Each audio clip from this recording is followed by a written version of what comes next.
Je pense que les deux l'ont raté, mais Neymar un petit peu plus aussi. Neymar un peu plus. Ah oui, je pense qu'il a un peu tout raté. Il n'a pas été très, très présent quand même. Enfin, Messi, pas non plus. Plus que Messi.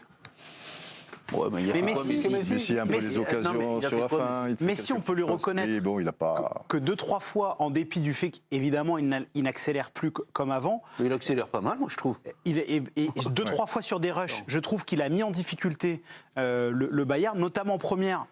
Les petites situations qu'il y a à chaque fois, c'est parce que c'est Messi. Il a dû rater une passe là où Neymar en a raté je ne sais combien. Et quand le Paris Saint-Germain était un peu mieux, notamment avec l'entrée de Kylian Mbappé, il s'est recentré et c'est lui qui a accéléré par des relais en une touche de balle le jeu du PSG. Ah bon? Moi, j'ai trouvé le seul truc que Neymar a réussi, mais finalement il l'a raté, c'est de la passe pour Nuno Mendes qui était un petit peu trop tard puisqu'il était hors jeu. Mais sinon, il a été nerveux, il a éliminé personne, il n'a pas fait de différence. Il a bien bloqué Kimmich. Voilà, c'est le seul truc qu'a bien fait Neymar. Bon, ils ont réussi à expulser Benjamin Pavard, puisque Messi et Neymar également, parce que je crois que le premier carton, c'est sur Neymar. Mais ça compte pas. C'est un coup de coude. Si, ça compte. Ah, ça compte. Pardon. Il a oublié. Non, mais Neymar, bon, on parle de Neymar, mais je trouve que ce soir, il n'a pas été bon, mais c'est un leader de révolte, non? Il met des tampons, tout ça. Moi, Ça dépend, parce que ça peut basculer très vite. Oui, 20e minute, Pavard il met un coup de coude sur Neymar, 22e minute, coup de coude et Neymar sur Kimmich. On se dit, oh là là, est-ce qu'il est... Et puis après, 26e minute, je vois Neymar aller mettre un peu un tampon, un brin sur Pavard. Mais sauf que ce que vous dites, c'est que ça marche s'il amène tout le monde avec lui. Ouais, mais en fait, c'est un leader de révolte. Si je reprends mais en fait, c'est un leader tout seul. Mais oui, parce qu'à un moment, il fait un appel, il va faire le pressing et suivi par personne. Dans ce cas-là, Neymar, il amène personne derrière lui. Non. Je suis désolé. Ouais. Donc la démarche est un peu ou égoïste, ou individuelle, ou désespérée. Mais pour moi, le mot même leader et leader de révolte, c'est tout sauf Neymar. Giovanni, vous dissociez la question comme Jérôme Alonso. Messi a plutôt réussi son match où il ne l'a pas raté, mais en tout cas Neymar l'a raté.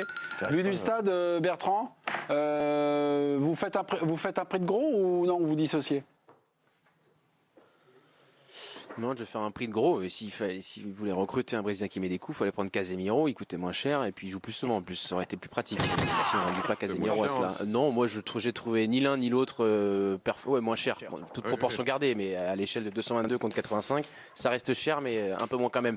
Non, moi j'ai trouvé les deux pas bons, ni l'un ni l'autre. Je trouve que c'est largement insuffisant. On se contenterait éventuellement de peu. Je respecte votre avis, mais moi je le partage pas. Il n'y a pas un moment donné où je me suis levé de mon siège en disant ouh là là, il se passe quelque chose, même quelques pertes de balles parfois pour l'Argentin aussi. Donc dans un match où je n'ai rien vu du Paris Saint-Germain jusqu'à l'entrée de Mbappé, et là où pendant ce temps fort-là, les occasions proviennent justement de l'entrée du Français. Voilà, moi dans l'avant-match, je considérais que le PSG pouvait réaliser des bonnes choses sans lui. Manifestement, ça n'a pas été le cas et leur match ne me convient pas. Et je ne veux pas le dire une xème fois, mais enfin, c'était encore assez saisissant quand même de constater parfois quand t'es sur le terrain. Bon, bah, évidemment, les 3 te mettent devant, les autres qui charbonnent, qui essayent de s'époumoner. Ça a plutôt bien marché d'ailleurs, parce qu'ils ont eu des occasions, mais c'est toujours assez amusant à regarder. D'ailleurs, Christophe Galtier, sur une question qui lui a été posée, ça j'ai oublié de vous le dire, qui notait que le PSG courait toujours beaucoup moins que son adversaire. C'était le cas aujourd'hui. Il dit c'est une des caractéristiques de notre équipe. On ne changera pas ses joueurs. Et en l'occurrence, Messi et Neymar, bon, ils voient la même chose que nous. Donc ouais, non, pour moi, ça m'a pas suffi du tout.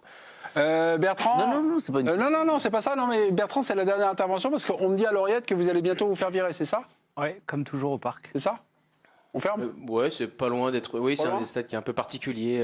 On vous garde ou vous allez vous faire virer? C'est Paris. Ouais. On vous garde jusqu'à temps que vous fassiez virer? Ah, vous pouvez partir. En vrai, à chaque fois, c'est pareil. Paris, c'est le seul stade en France où en fait, on peut pas finir de bosser. C'est pas le seul. Ok, très bien. Merci beaucoup. Non, mais à Angers, il y a eu des problèmes il n'y a pas longtemps. Après, mais attention, Angers, non, mais c'est la vérité. Mais peu importe. Mais Angers, Clermont-Ferrand, et ça a failli se finir en bagarre. Oula. Donc on s'en fiche. C'est nos salades.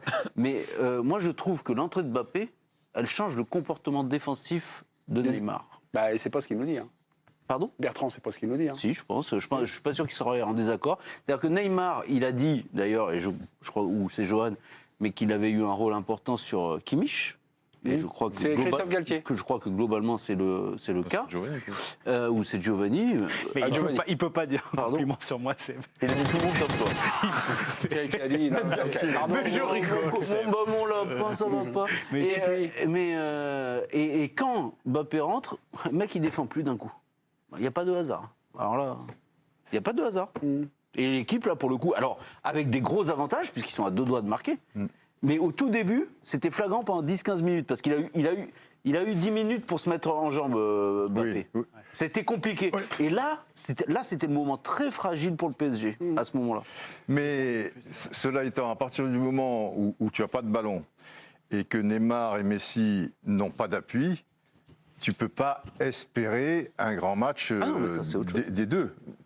Tu vois, c'est... Non, je parlais de l'aspect défensif. Et les deux ont été plus présents dans les 20 minutes en question. Moi, c'est pour ça que je trouve très dur de dissocier Neymar et Messi, parce que Neymar, il a été irréprochable sur le plan défensif, donc il a eu, en tout cas quand il s'est occupé de Kimmich, donc il a eu son rôle dans le résultat du Paris Saint-Germain que vous trouvez si brillant.